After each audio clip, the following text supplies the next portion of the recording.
Hey you guys, good morning. We're going to be making a pumpkin praline bread pudding this morning, and I thought I'd bring you along. We have the bread cubes here. I'm using a sourdough with a little bit of hard red wheat and all-purpose flour, but you can use whatever your family likes. And then we are going to be using some freeze-dried pumpkin to rehydrate and use in this recipe. Okay, so I've got the freeze-dried pumpkin in a pint jar here. I'm going to add some water to rehydrate it. Okay, not quite sure how much to use as far as water goes, but we're getting this to a point where it resembles the pumpkin in a can, and we need 15 ounces. Okay, it's starting to look really good, and I think I might add a little more water. But basically, this is about, and I can't even believe it, this was a quart of pumpkin in here, and that fit into here, and I added the water. So I think I might use this whole thing. I would think this is about 15 ounces or close enough, so we'll go with that. You might be interested in finding out why we did this. I had plans to make like a pumpkin pie mix, so to speak, so it would be, you know, it was just something during the winter that we were doing as a hobby. You know, I mean, we're not freeze drying always as a hobby, but I still have some of that, and I probably will work on making that pumpkin pie mix, but I just wanted to use some of it for this recipe. Ideally, I think if you can, you know, do and grow your own pumpkins, that's probably, you know, what I would like to do. So hopefully we'll get to that point, but I'm going to add the pumpkin now. Okay, so I've got the pumpkin in there. I'm going to be adding the evaporated milk next. Okay, this is our freeze-dried evaporated milk. It's really crunchy and dry. I'm just going to add water to rehydrate that, and then we'll use 2 cups of evaporated milk. You could use half and half as well. Okay, this is working out really well, looking very much like how it did before it went into the freeze dryer. Very liquidy there, and just got to work through some of these chunks here and give it maybe a little time.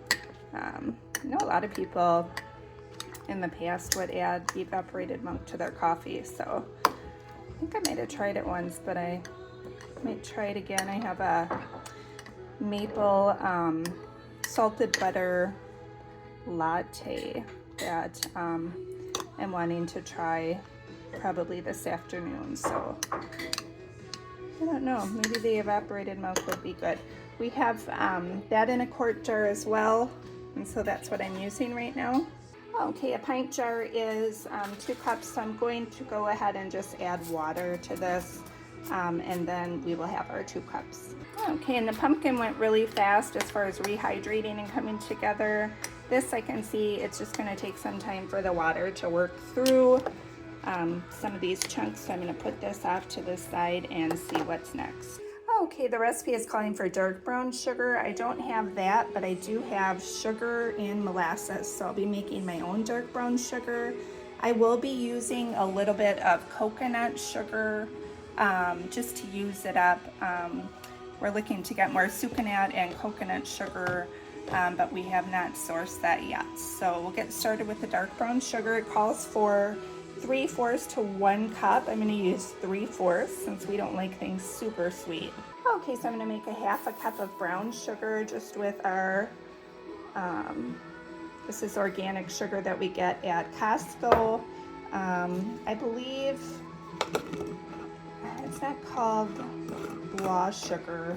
I'm trying to remember what it's called. Not coming to me at the moment, but whatever it is, it's a less processed sugar. It's organic, and that's the one that we tend to go with. I know they have a version at Aldi as well.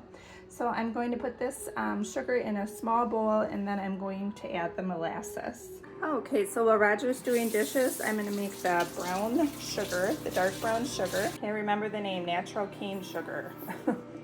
There we go. I'm going to get my molasses. I'm just going to pour a little in there and eyeball it. Checking on our evaporated milk. It's coming together here. I might just stick the immersion blender in there. Okay, stirring our molasses in. I might get the whisk. Okay, we're kind of getting to the light brown sugar. I'm going to add a little more molasses. Okay, we're getting there. A little more stirring. Okay, I think we're there now. So I'm going to go ahead and then get a half cup of this. Okay, we'll add that to our bowl. Okay, yeah, we're getting the immersion blender out, so you know we're cooking with peanut oil. We're going to get this into the evaporated milk and get that blended together.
And I'll just go ahead and crack those in. And Roger likes to get those eggshells into the compost. Okay, and egg number 2. Okay, next the recipe calls for pumpkin pie spice. I don't have that, but I did look up how to make it.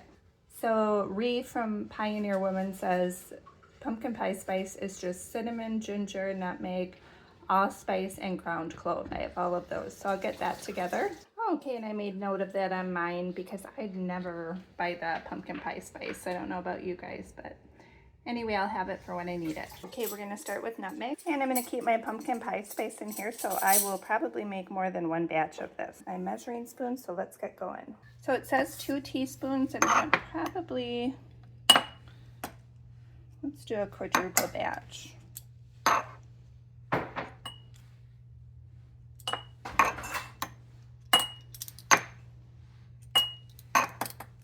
Okay, so that's 8 teaspoons of nutmeg. Now keep in mind this is a quadruple batch of the pumpkin pie spice. I'm not putting all of this in the bread pudding. And one thing I want to say about the nutmeg is if you don't have nutmeg and you happen to have mace, mace, M-A-C-E, is also something you can use. That is a wonderful spice if you have not tried it. Okay, we've got the allspice here, and it calls for 1.5 teaspoons of allspice. So I'm going to quadruple that. Put in 1, 2, 3, 4. I'm very generous with my spices. And then we would have to do 2 more teaspoons. Oops, Roger's putting away something.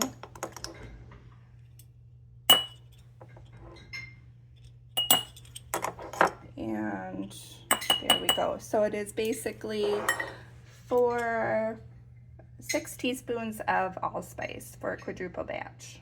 And next we have the cinnamon, and so I've got, Pecan cinnamon, and it's calling for 3 tablespoons of cinnamon. So we're going to be winding up doing 4 tablespoons. Correct that, that'd be 12 tablespoons to do a quadruple batch.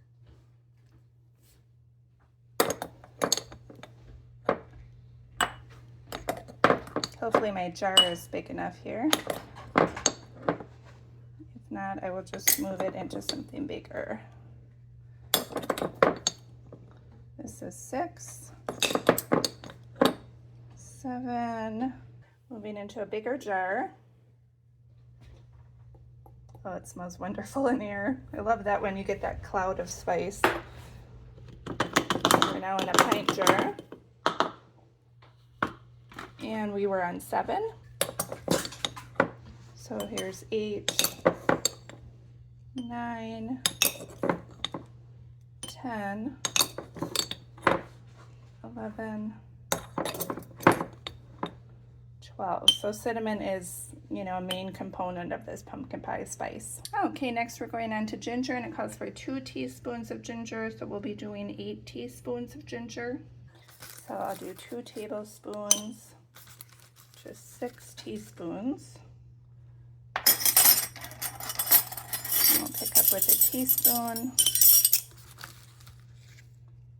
7, 8. So there's our ginger. And lastly, we're going to do the cloves, which is one of my favorites. Always makes me think about making those cutout cookies that you use for Christmas decorations when you were young.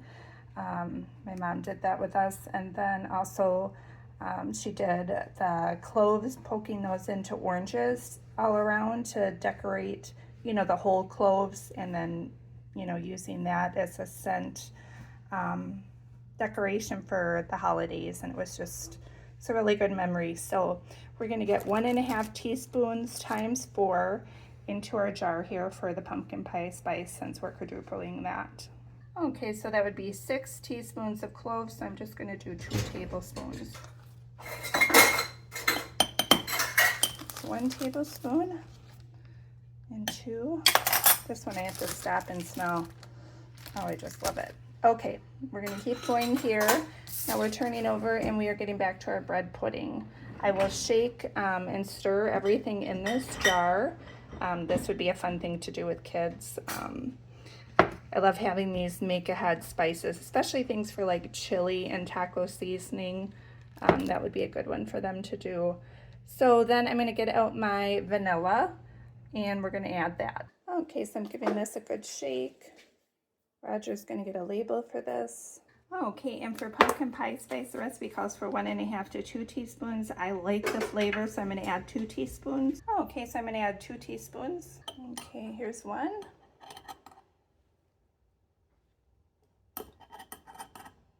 And 2. Okay, we have some homemade vanilla here that we decanted from our perpetual vanilla, which is so easy to make with vanilla beans and vodka.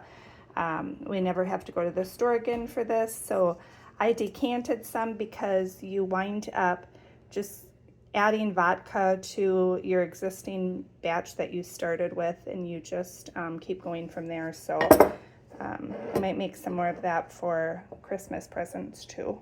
At any rate, we need 2 teaspoons of vanilla, so we'll get that into the bread pudding. Okay, so we'll get 1 and 2. And next we're going to get our raisins in. Okay, we need 1 cup of raisins, and there's a 1/2 cup and the other 1/2 cup. We're going to get this all mixed together and then start on the praline topping. Another good topping that's good for bread pudding, I know, is like a brandy cream sauce. Years ago when I worked at Baker's Square, they had it's like a creme anglaise, warm brandy sauce. It was served on top of the mince, but you could also serve it on top of this bread pudding. So that might be another recipe to search for. Okay, so we're just going to mix this up, and Roger's going to, I think I'm going to switch to my right hand.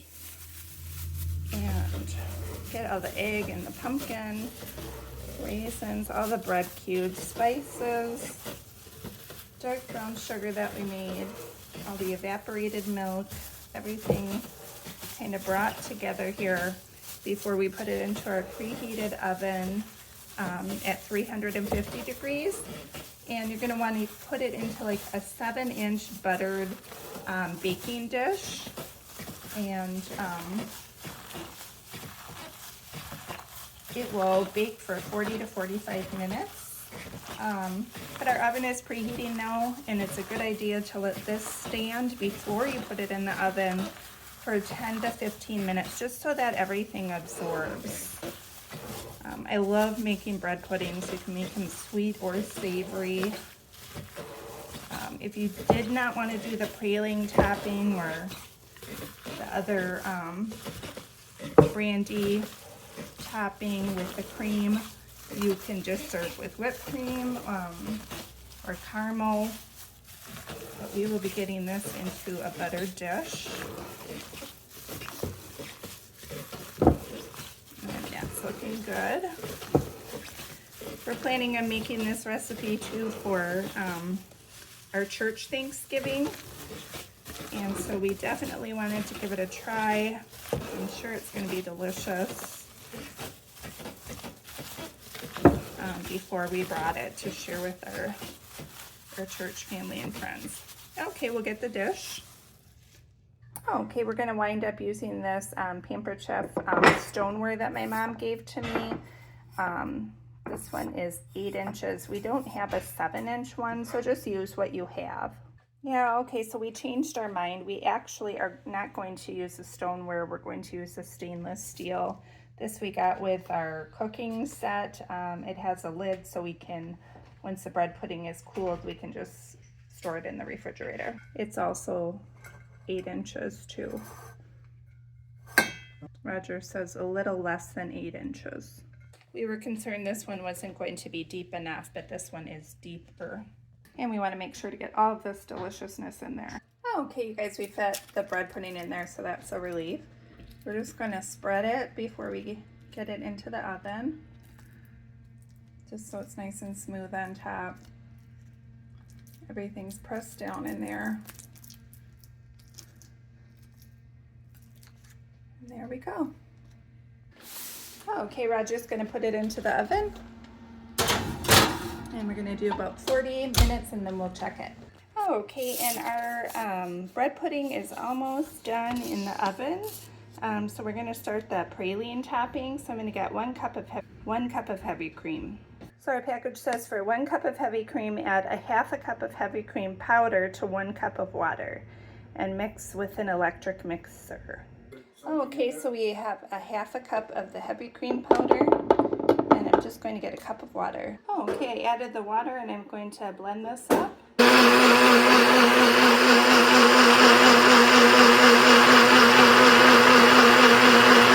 Okay, we've got our heavy cream here, and now it calls for 2 sticks of butter. We're going to melt that down. While we're waiting for the butter to melt down, for the praline topping, we need 1 cup of brown sugar. So again, I'm going to make some brown sugar just with molasses and cane sugar, but we are using up a little bit of our coconut sugar in that cup.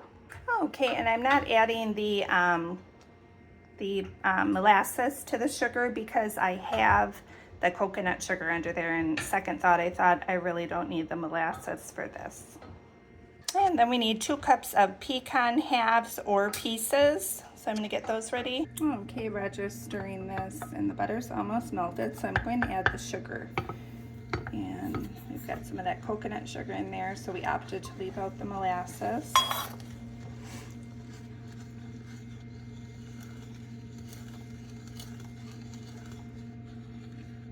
And this is a praline sauce. You're going to, once it cools, be able to leave it in the refrigerator for 3 weeks.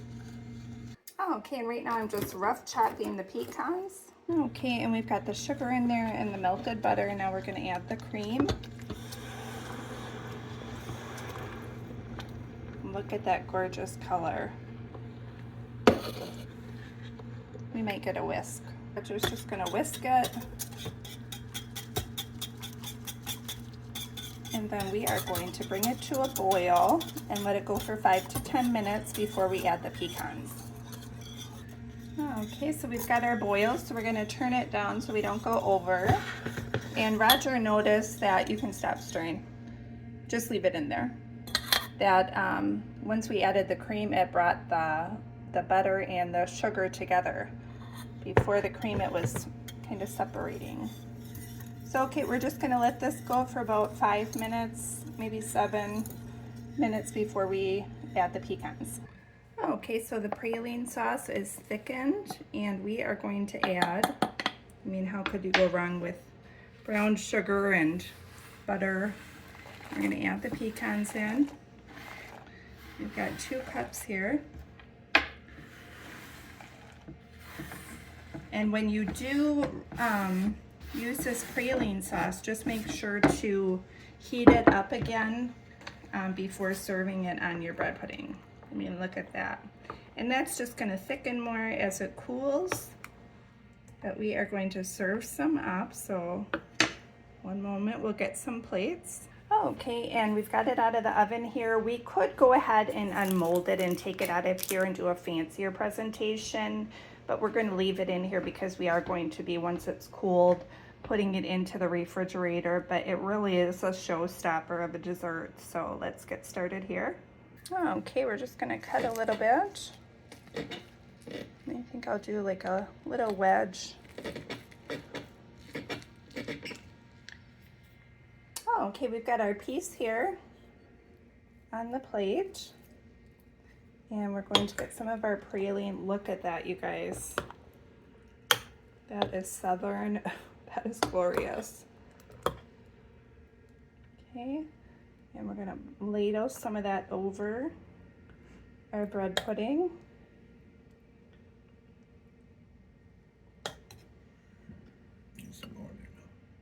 There we go. And Roger and I are gonna sit down and we are gonna enjoy some of this. I don't know if we'll get through this whole thing because this is a lot.